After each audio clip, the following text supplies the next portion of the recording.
Yangi O'zbekiston. Bu shunchaki yangilangan shaharlar, zamonaviy binolar yoki keng yo'llar emas.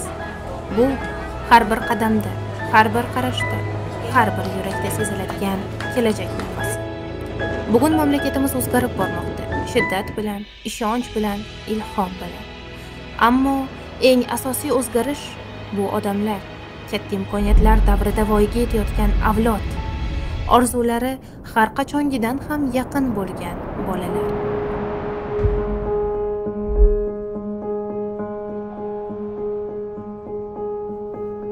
Jamoatchilik tushunchasi bu bir guruhda yig'ilgan bir xil dunyoqarash hamda bir xil maqsadga ega odamlar. Aynan jamoatchilik odamlarda ishonch hamda kompaniyaning reputatsiyasi va imijini shakllantiradi.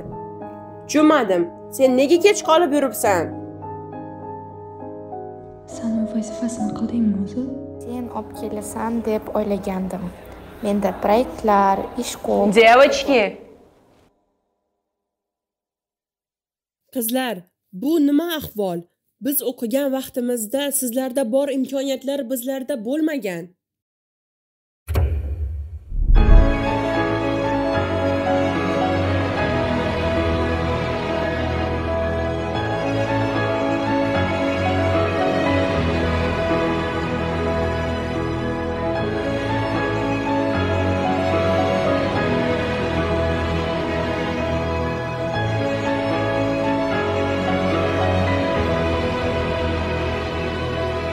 Ладно, ребята, вернемся к уроку.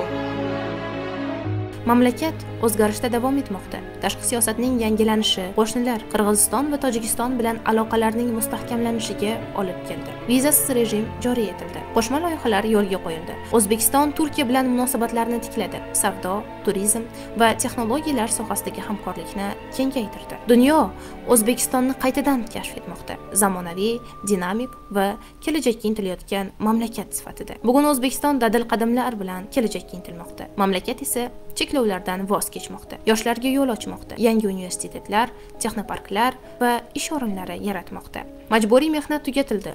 Iqtisodiyot modernizatsiya qilinmoqda. Raqamli xizmatlar joriy etilmoqda. Hayot darajasi va ochiqlik oshmoqda. Yangi O'zbekiston bu shunchaki islohotlar emas. Bu insonga bo'lgan ishonch, bu o'qish, ishlash, orzu qilish va ertangi kunni qurish imkoniyati. O'z xalqi bilan birga o'zgarayotgan mamlakat va bu tarix endi boshlanmoqda.